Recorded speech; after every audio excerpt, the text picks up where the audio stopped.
Hey, hi everyone. I think we'll get started, and people who join later will um, catch up themselves. So as always, I'm gonna send you guys a link to the Replit, and feel free, like during class, just to experiment or like copy what you see in the PowerPoint. I think it's a good way to like learn hands-on, and you really can't break it. So go ahead and try it out. Let me share my screen. This week, we're going to be going over our web dev course on JS. So JavaScript, this is, okay. So still the same MIT course. Um, it's a little redundant as always, but don't worry, I'll just skip over the redundant parts. Okay, so starting off, if you guys have any sort of experience programming knowledge in really any backend language, so by backend, I mean like Java, Python, JavaScript, C++, C Sharp, all of those languages, you'll have a pretty like easy time understanding this language as well. It's the most similar to Java. So if you guys know that, just keep in mind, like a lot of the syntax will be the same. But basically, JavaScript is what allows you to put functionality into your website. For example, if I need to use information on another website, or maybe I have a search function within my website, I have a button, I want an image to display later. All of these things are basically JavaScript. So out of the three, we started with organization, the most basic. Then we went on to CSS, which is more syntax and memorization heavy. And then JavaScript is really the hardest one. So building up to this, first off, we'll start off with variables. So if you've done any algebra, any sort of programming in any language, a variable is just we name it something to represent something else for convenience. The analogy they give is, for example, a mailbox that holds a specific piece of information. An important piece about variables is that we can change them, assign them as we want. And as with any language, we're going to have some keywords.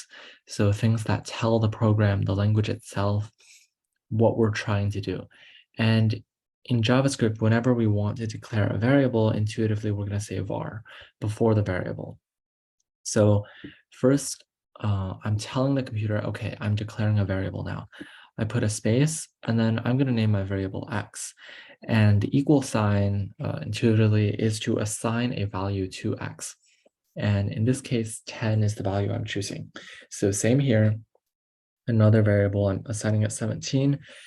Here, however, instead of a number, I'm assigning it, this is what's called a string in most languages, pretty much all languages, I think, but a double quotation, so any sort of like a string of characters, a string of letters.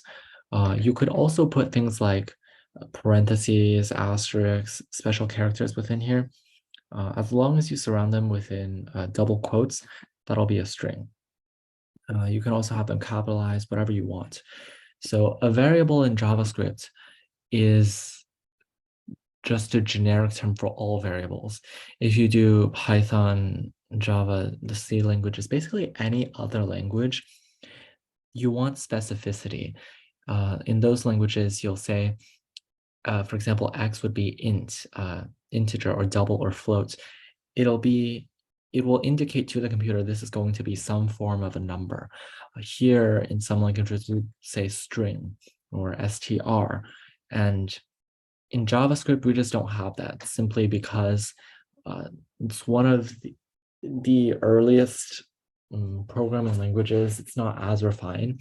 But another reason for this is that, as you'll see, a lot of the things you need to program on a website need to be extremely fluid.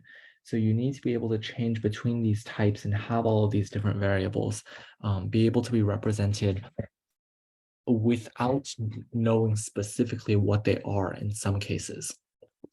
So more on variables is the fact that uh, for people who haven't had much experience with programming, the name of the variable is what we called it. The value is what we assigned to it.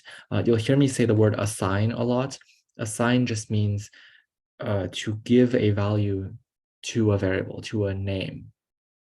And so when we're going to call on this variable and use it, we're going to call on the name.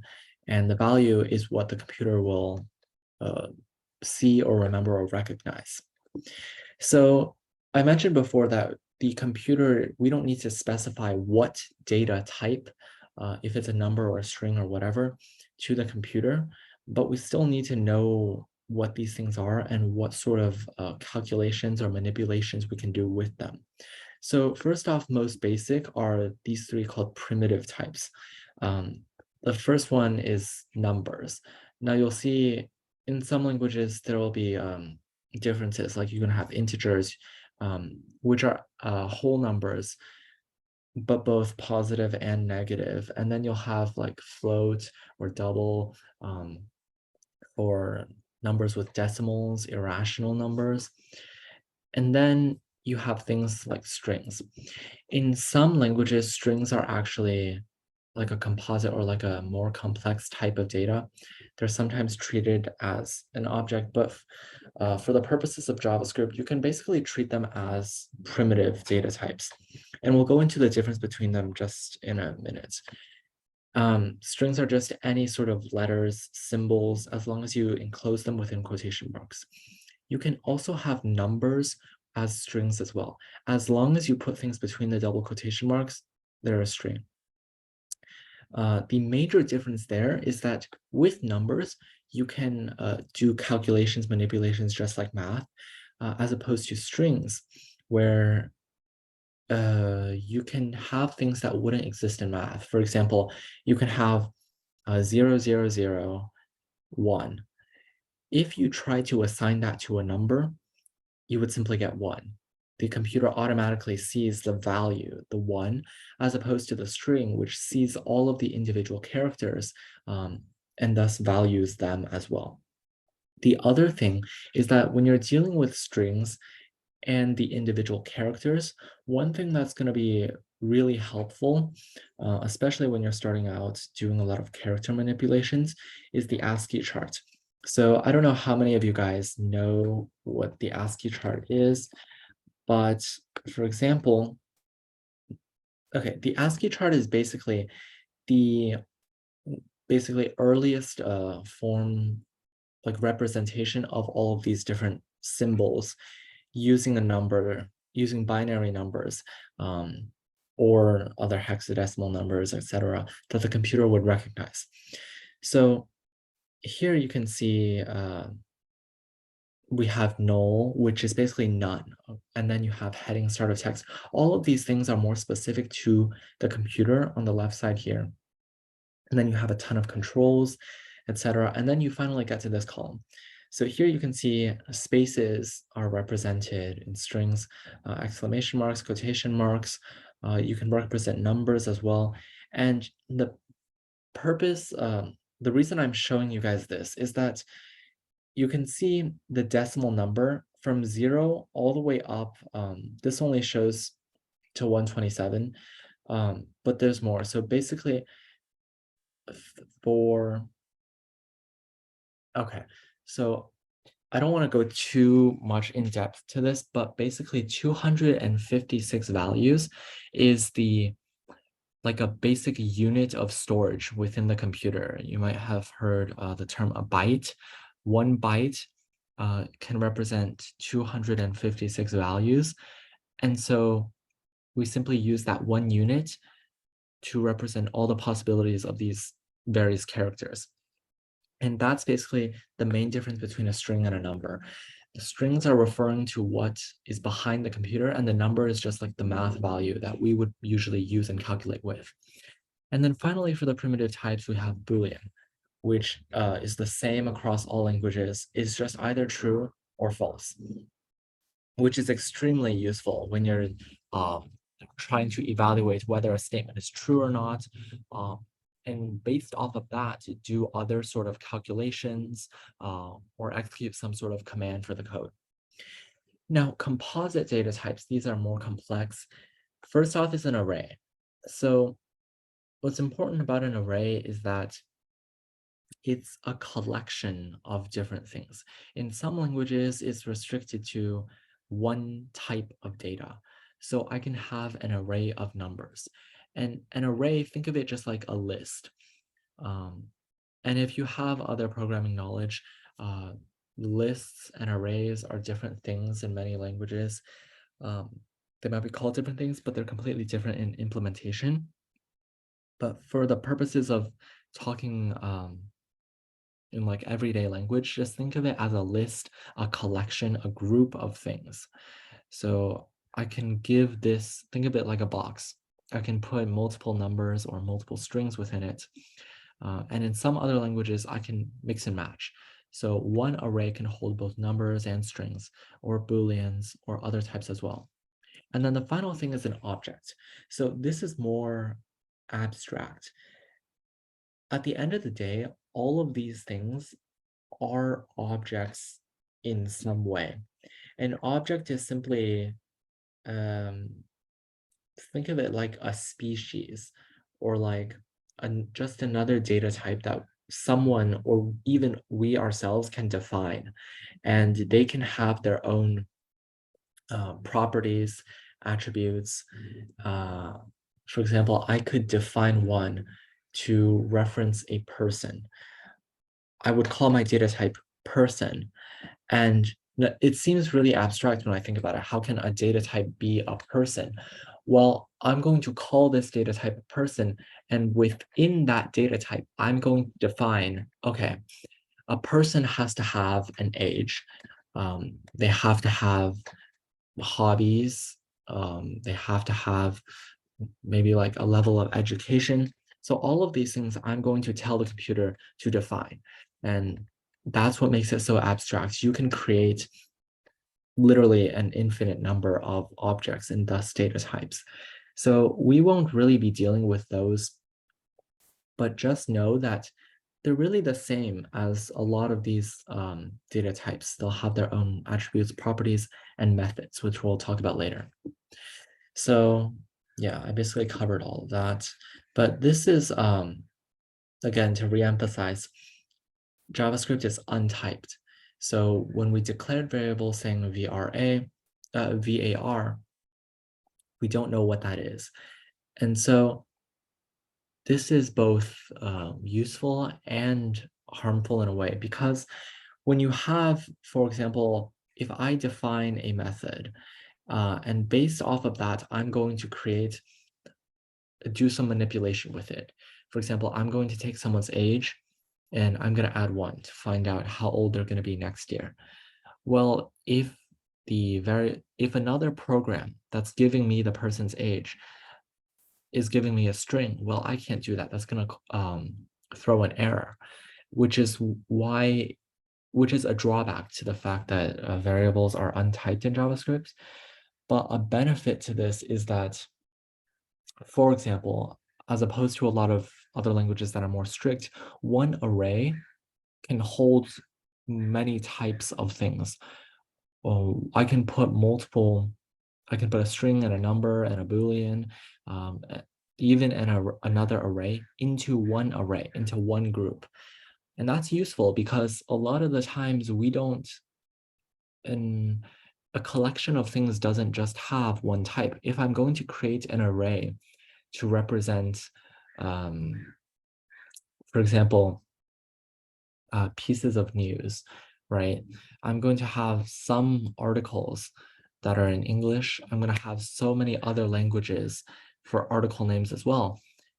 And those, in many computers, are different data types. There are different ways to render them. You might have numbers within them as well. And so I want to put them into one collection. And because it's untyped, the array will let me do that. Okay, so implicit data types is, again, a more abstract concept.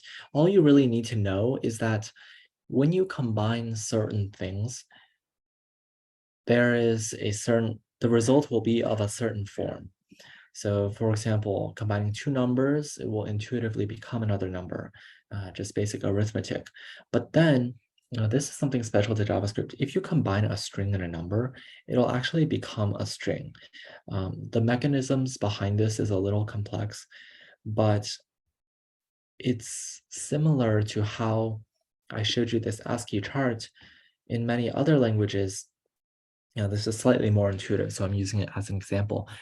You'll see, for example, if I try to combine the symbol a percent with, for example, the integer 1. Well, when I add those together, they see okay, there's different types. I have a character or a string plus a number. And so what it does is it goes into the computer and finds the ASCII code. Or in other cases, nowadays we use like UTF-8 or other encoding systems. But basically, it'll see, okay, I'm going to take the 37, the decimal representation of this string or character, and then add it to the 1 to become 38.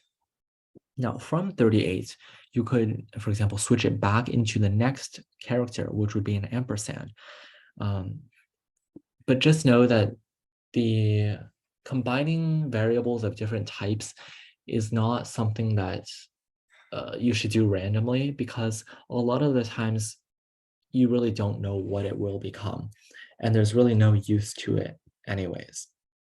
Okay, so just some more examples.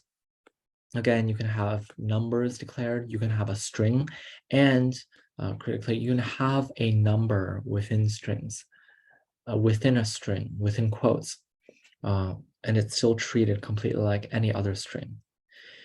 So here, for example, we have number plus number, which is just 4 plus 11 is 15.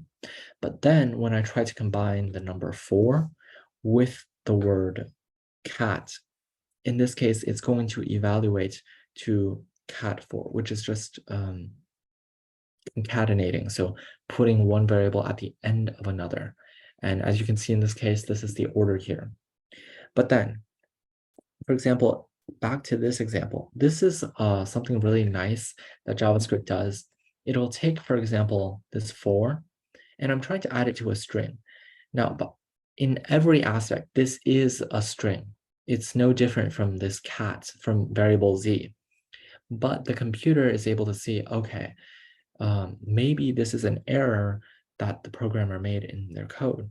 And so they're going to, the computer is automatically going to change this into a number so that you can put them together.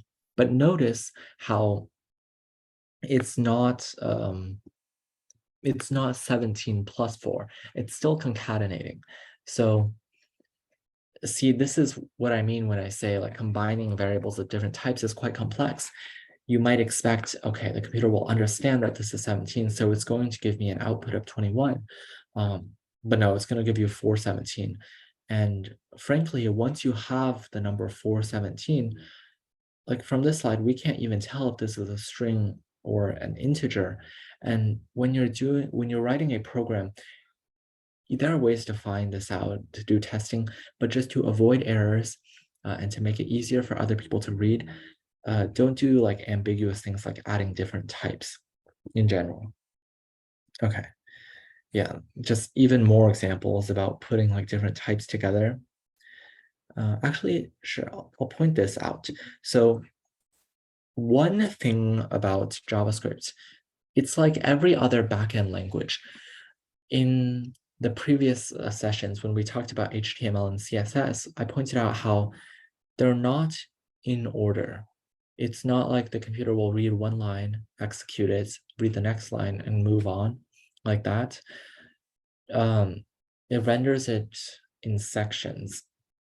But JavaScript is really line by line, even like space by space from left to right.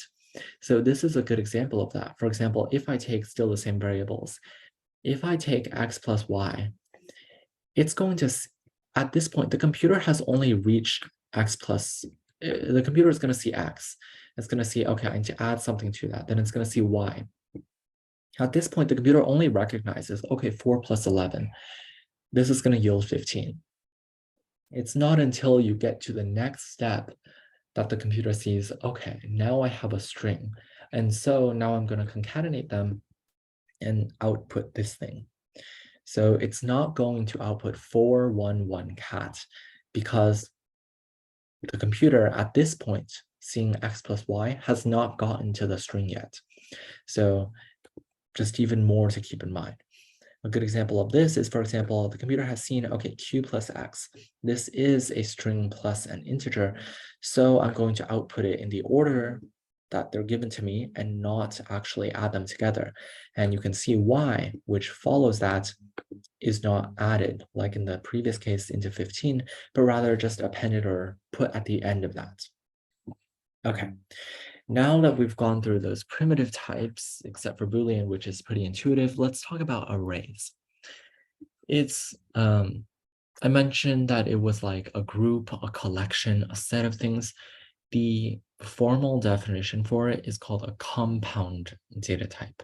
And so you'll see that things are called the things, the different pieces in it are called elements. Now this will get a little bit confusing, especially when we're doing web dev.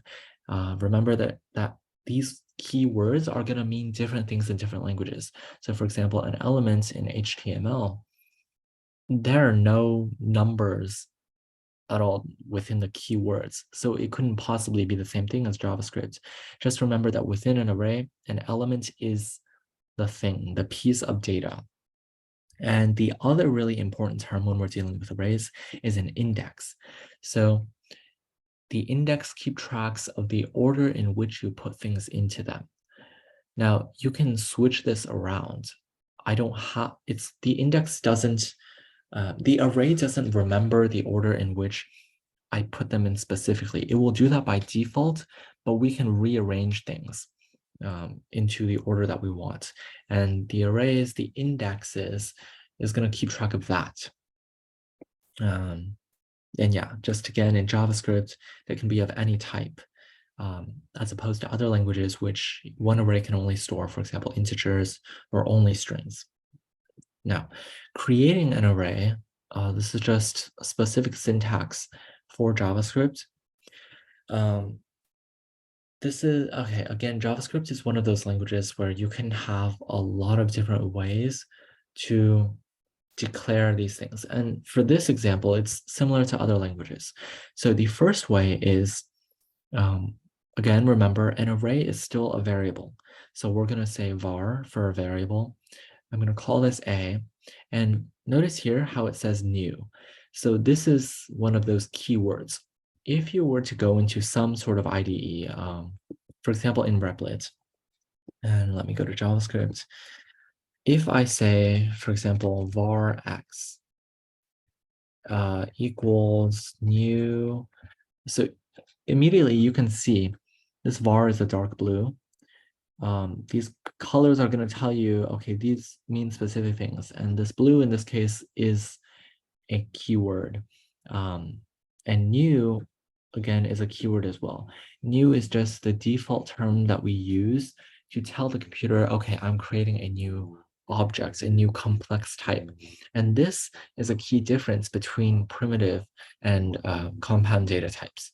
So remember, when we declare a variable like an integer, let's say that x is going to be 1. In this case, I don't need to use the new keyword, as opposed to with an array or a complex data type, we do. And array here is also a keyword. It's not a functional keyword like var or new. It's simply the name of the data type. So it's quite intuitive. If we think about this like in everyday English, it's saying, okay, variable A is equal to a new array and within parentheses. So the parentheses are going to denote to the computer, okay, everything within the parentheses is going to apply to this array. And in this case, we're just assigning it 1, 2, 3, 4, 5. And if we print this out, for example, if I just copy this into our Replit environment, and I say, okay, so you'll see here I wrote console.log. This is the basic equivalent of printing system.out. It's basically what we tell the computer to have it show something on the screen. And in JavaScript, it's a little less intuitive. It's called the console, so like our computer, and then log. So log something onto it. I'm going to tell it to log out A. And I'm going to click run. And okay, where is my, okay, here. Oops. That's weird. I actually don't know where the terminal is in Replit. But basically what you're gonna see is that it's just gonna output 1, 2, 3, 4, 5 in the order that we put it in. And something you'll notice is that, for example, I've put these semicolons here. In some languages, you don't need them at all, but in some you do. So as a general rule of thumb, I just like to put semicolons here anyways, because no matter the language, well, okay, maybe except for Python, which is a bit of an exception, semicolons just come after every line to say that one statement, one group has ended. And so, yeah, as long as you're not really dealing with Python, I recommend just putting the semicolon there anyways. Okay. And the other thing is here, for example, this might seem a little strange. We're creating a new array, which is a group of objects, a collection, but we're only giving it one thing. We're giving it 10. And that's fine because an array is a group, but one group can grow, it can shrink. And so we can start off with 1, but it's still an array. And so we're going to, when you do further manipulations, we're going to treat it like the same thing. It's still an element. We still have indexes. And yeah. And then finally, here you can see this is quite similar to the first one, except we've gotten rid of the words new array. Instead, we've replaced these parentheses with brackets. And basically in every language, you'll see that these brackets are what you use for an array to access the elements within it. So in this case, upon seeing the bracket, the computer is like, okay, well, the bracket is associated with the array, so we know that this must be an array. And yeah, so if you have any experience with other programming languages, again, you'll find out that JavaScript is far less strict than the other ones. And it has a lot of built-in loopholes and simplifications for convenience. Okay, so accessing array elements. This is something really key. So here you can first of all see, like, we're going to use the brackets. In this case, the brackets is the operator. It's like a plus sign, a minus sign, an equal sign. It tells the computer to do something. And in this case, for example, we start off by declaring, okay, I'm going to have a new variable colors. At this point, again, we don't know that this is an array, but upon seeing the bracket, the computer realizes, okay, the user wants to create an array. And so from there, we're creating an array of strings, in this case, colors. And now we have called our array, our variable colors. And so from there, we're going to tell the computer, okay, I'm taking my variable colors, and this bracket here is acting as an operator. It's telling the computer, okay, I need to access an element.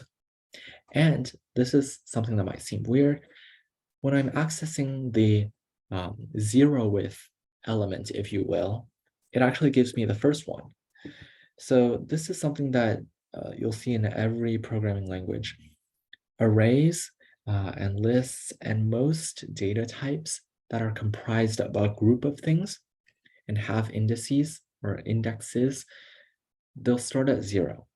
So the common term you'll see is 0 indexed. And this basically just tells you that whenever you're counting things, start at 0, 0, 1, 2. So in reality, the length of this variable, this array of colors, the length is 3. But if I try to access the last element by saying colors 3, I'm going to get an error because the computer only sees 0, 1, 2. There's no third element. So just keep that in mind. Always subtract 1 from what you're intuitively thinking in your mind. And again, see, for example, the first element is green, not red. Okay, now adding elements is basically like the exact same syntax as trying to access an element. You'll see we have this operator here, the brackets. We've created a new array called 10. I'm going to now use brackets to tell it, okay, at the index, oh, by the way, indexes go within the brackets. So at the index 50, now instead of just outputting that here, see, we drew an arrow here to signify that this is just what it is. This is not something that you'll write within like a declaration or assigning statement. But when I'm trying to assign a new value to this position, I'm going to simply use an equal sign. I'm going to tell it, okay, the element at index 50 of variable A, which is an array, is going to be 17. So just again, walking you through this, the element at index 50 of the variable A, which is an array, which we can tell through the brackets, I'm going to assign that to be the number 17. And so this might seem short, but there's a lot of meaning in here that the more familiar you get with it, the easier and faster it'll be when you use more complex types and try to interpret other code that people have written. Okay, so I mentioned this slightly before, the array length is one more than the last element's index. So this is a property that we can find with any array. So you can see, so notice these things are called properties, okay? And the way we access a property is inherent to an object, to a data type.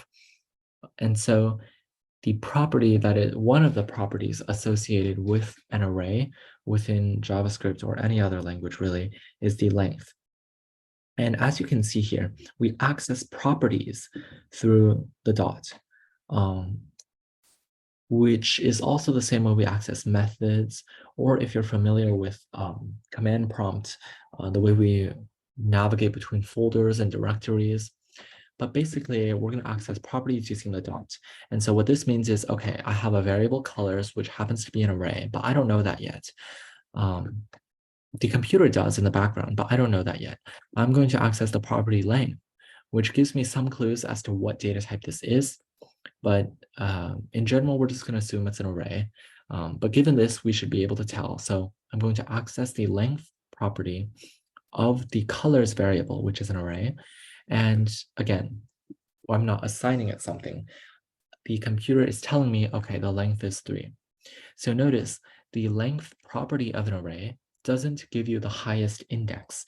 It gives us, in normal human terms, how many things there are, starting at 1 and counting up. So in general, you'll see a lot of -1s or +1s all throughout all sorts of like code. And the reason for that is generally because you're dealing with some sort of array.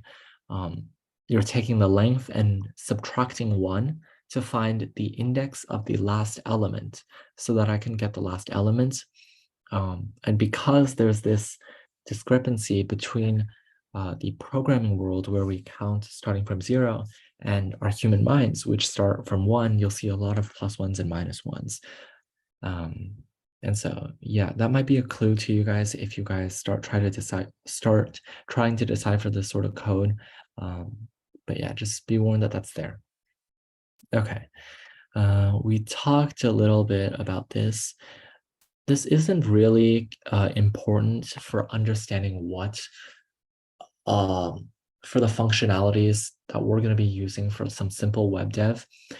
But basically, a primitive data type is really, the only difference is that my variable is actually storing the value that I gave it.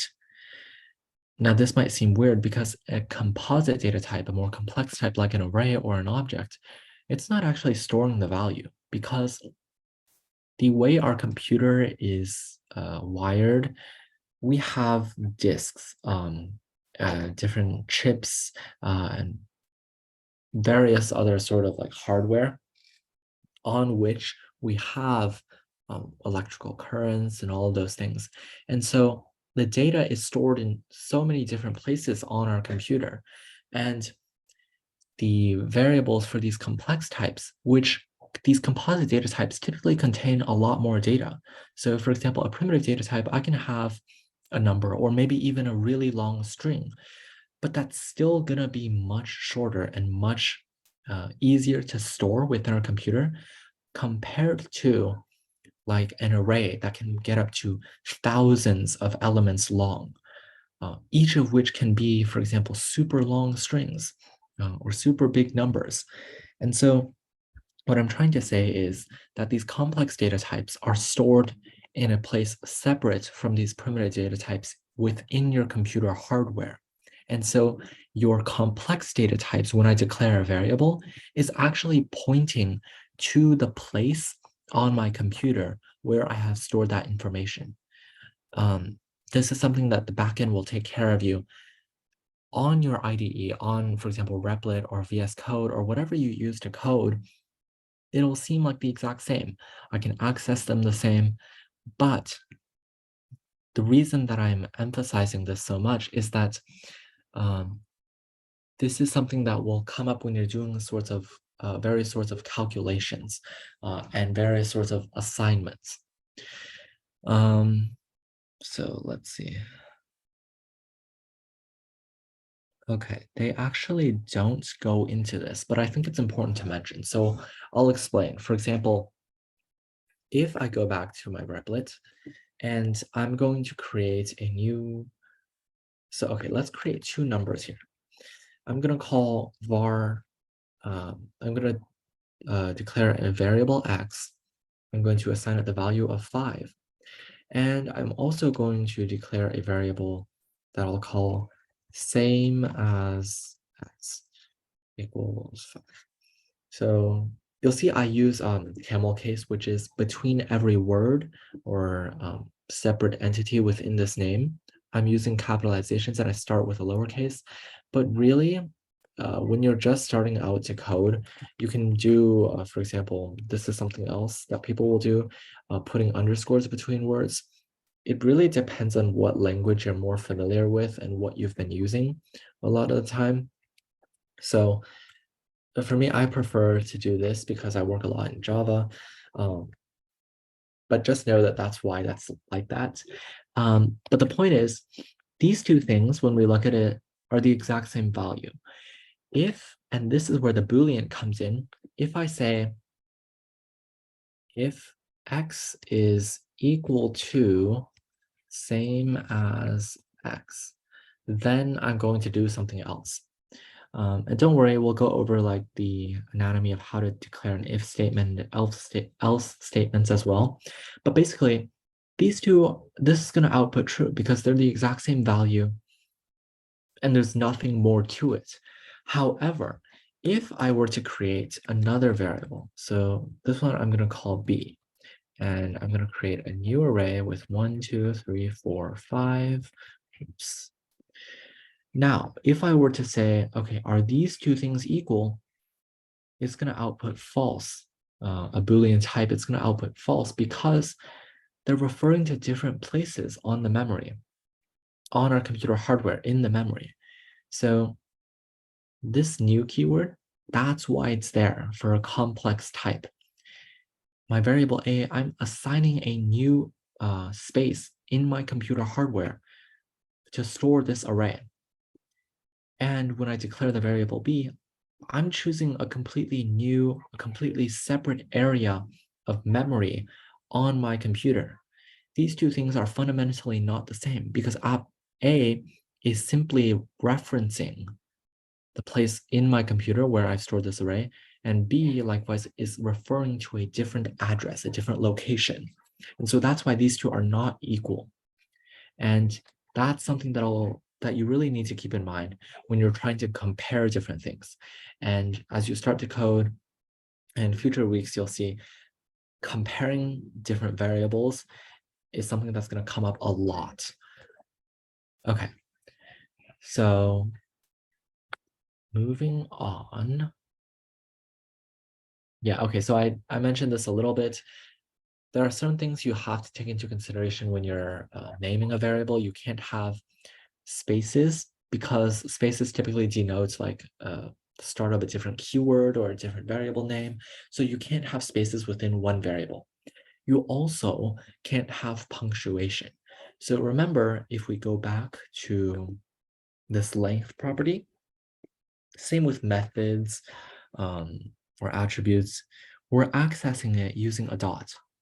And if we're going to declare variables with dots in them, well, now the computer is going to be confused as to whether or not you're trying to use a variable or somehow access a property within that variable. And different punctuation marks and symbols as well, like slashes or asterisks or even parentheses, these all mean specific things in programming. So just avoid punctuation. And finally, you can't have it start with a digit. Um, Technically, I imagine that the computer could understand it, but it's quite inefficient for the computer to do so. And so computers are designed so that a variable has to begin with like letters.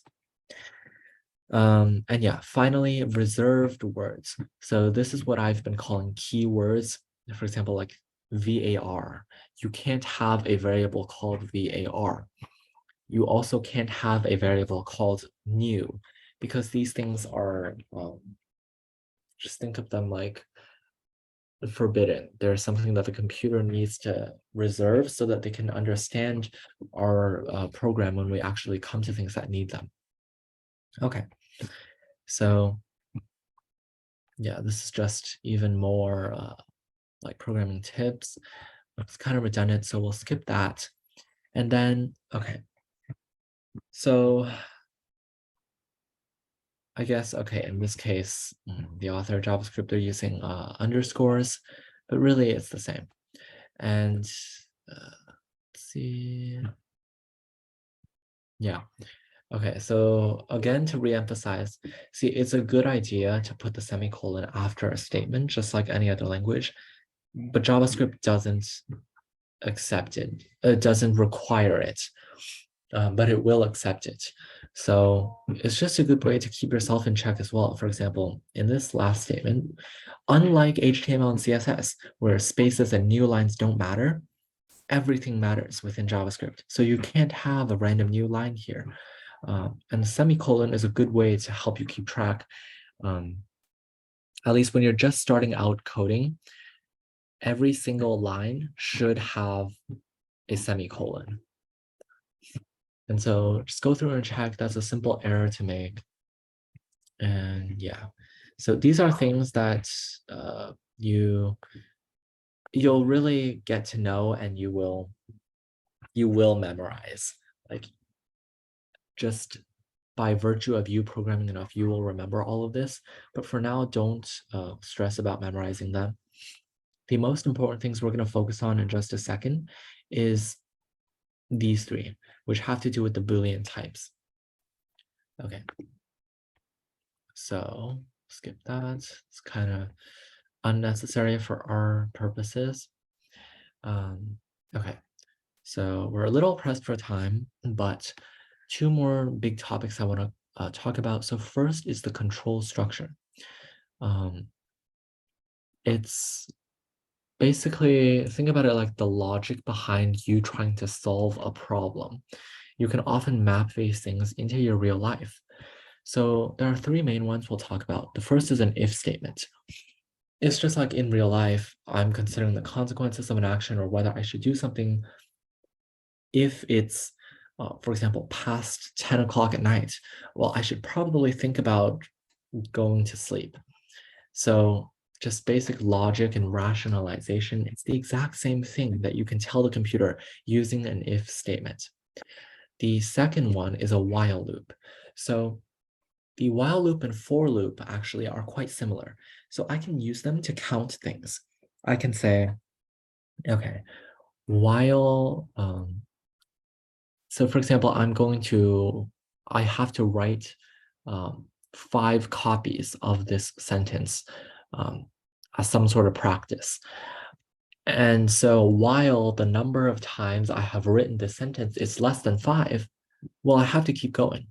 Or for example, using the for loop for 5 times, I have to write this sentence for 5 times.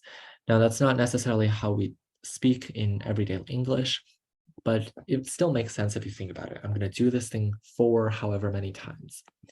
Now, the main difference is that the while loop doesn't have to just be counting from 1, 2, 3, 4, 5 all the way up. Whiles can evaluate different conditions as well. So really, you can put an if statement inside the while loop. It's implicit. So for example, I'm going to say, okay, while I am hungry, I'm going to continue eating. So you can see, am I hungry? That's going to be an if statement. If I am hungry, I'm going to continue eating. But this while just ensures that I'm continuing to do this over and over and over again so that we don't have to keep writing our code for an unknown number of times. I'm just going to keep doing it until I reach a certain point, a certain condition, if you will, that I specified at the beginning. Now, just a little more in depth, the if statement in JavaScript, similar to other languages, is using 2 equal signs. So just to separate it from assigning a value to a variable, to compare 2 things, see if they're equal, we're going to use 2 equal signs. Okay, and the other thing is an else statement.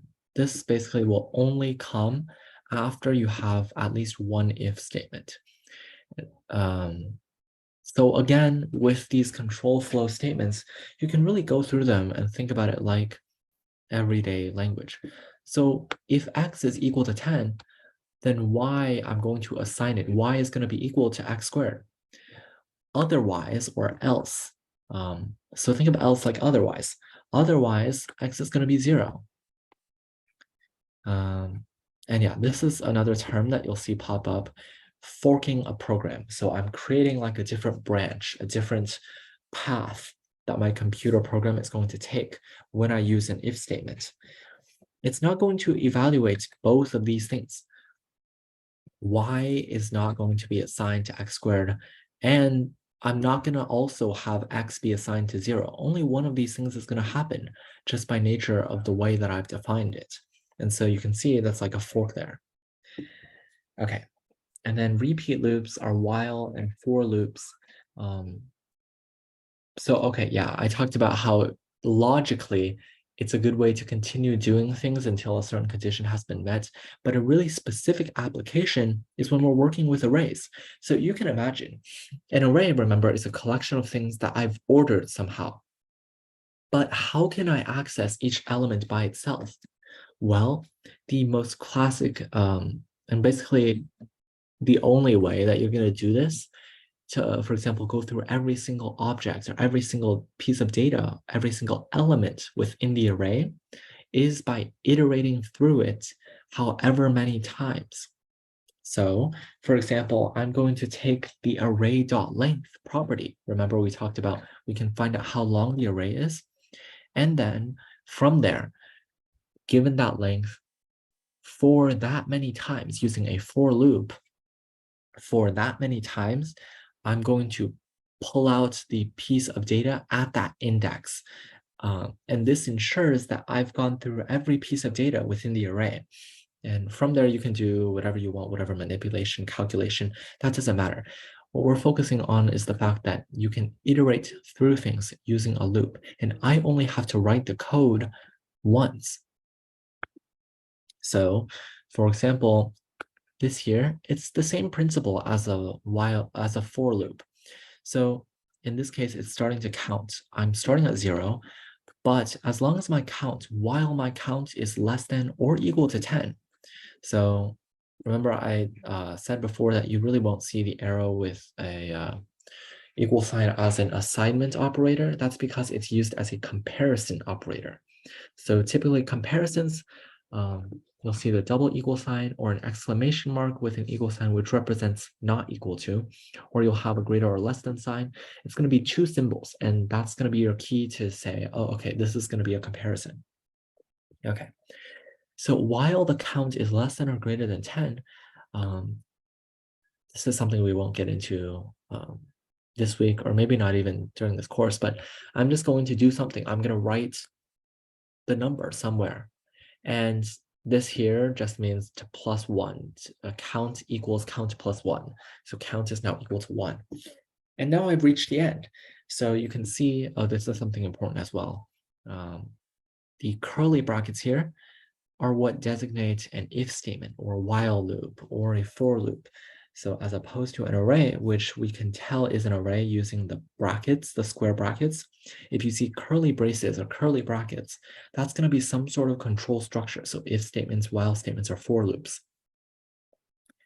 Okay, so once we get to the end of this statement, it's going to go back here. It's going to go all the way back up here and see, okay.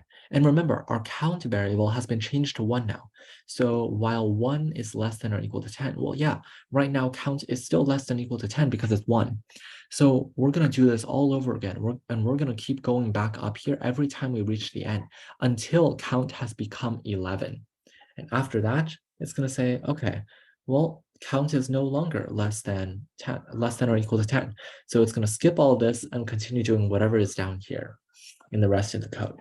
And so you can see I'm doing the same thing to each piece, each element, each whatever thing I'm trying to do. And that's a common application. You want to do the same thing to many things. Well, I only have to write this, what I'm doing, once. And same thing with a for loop. The only difference is that for the for loop, you have to have a counter. It has to be based off of number comparisons. So the statement here is for, and there's 3 parts to a for loop. I need to have some sort of counter that I'm going to declare at the very start. And notice I don't have to say, well, okay, so I'm going to declare a counter called I. I'm going to have it start at 1. The second part of a for loop is the evaluation statement, the if statement, the thing that results in a Boolean. If it's true, then the for statement is going to continue to execute. So I is less than or equal to 10. That's the condition that I'm trying to evaluate. And then the last thing is the incrementing or decrementing, if you will, of the counter. So by nature of a for loop, you have to change the counter. Otherwise, you're just going to be stuck in this loop forever. And so the for loop is designed so that you're going to have a place within the for loop declaration to put how you want this counter to change. If I wanted to only print out the odd numbers, for example, if I only wanted to do something with the odd numbers, I could change this condition here to I plus equals 2, or for simplicity, I equals I plus 2. And that's the same thing, except I've just changed the way in which I want to increment or decrement it. Okay. So yeah, just another example, we can skip this. Now, the second really important things I want to touch on, we have 3 minutes, but I think I can speed run this. So functions. Okay, functions are also called methods. They're basically, think of it like a command that's been packaged. So above here, we can see this piece of code. This for loop is, if we describe it in human terms, what it's doing is it's writing in a document every number from 1 to 5, inclusive. Now, maybe I can declare this as a function because maybe I'm writing a program for someone else, and for some reason, that other program really wants to count to 5 a lot.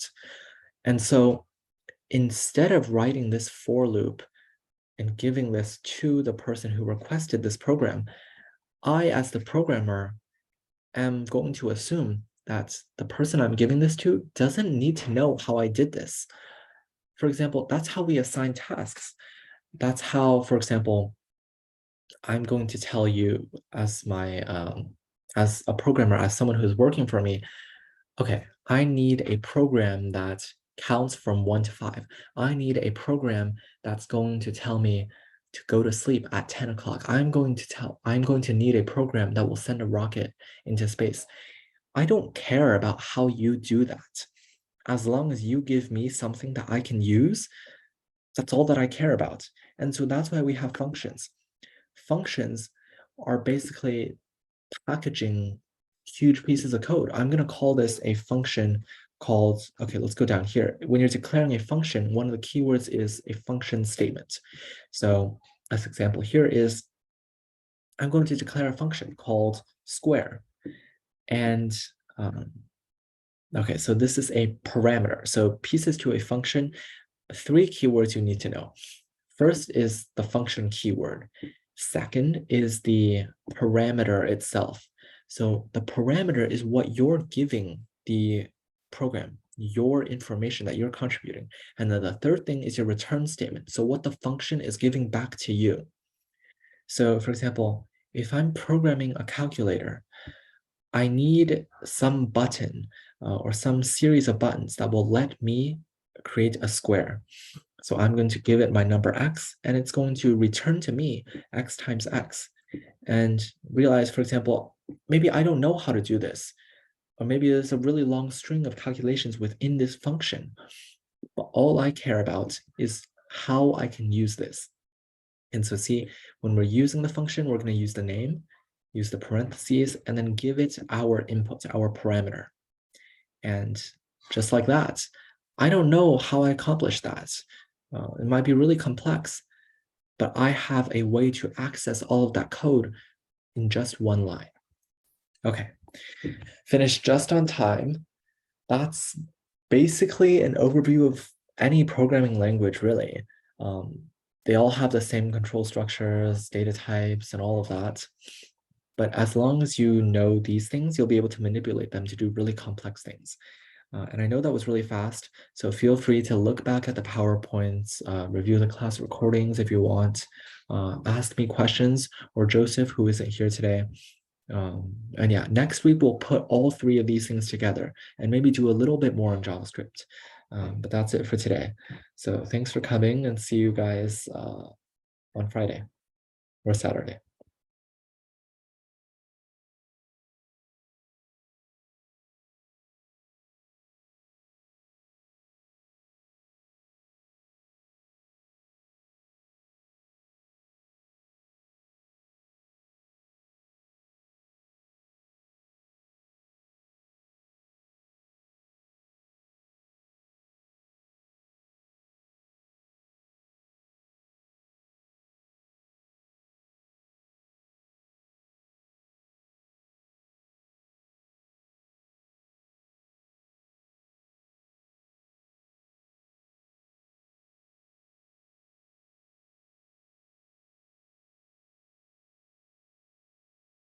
Aiden, Maxwell, did you guys have questions?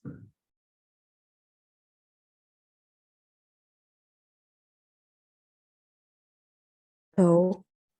Oh, okay, no worries. Have a great day and see you soon. See you.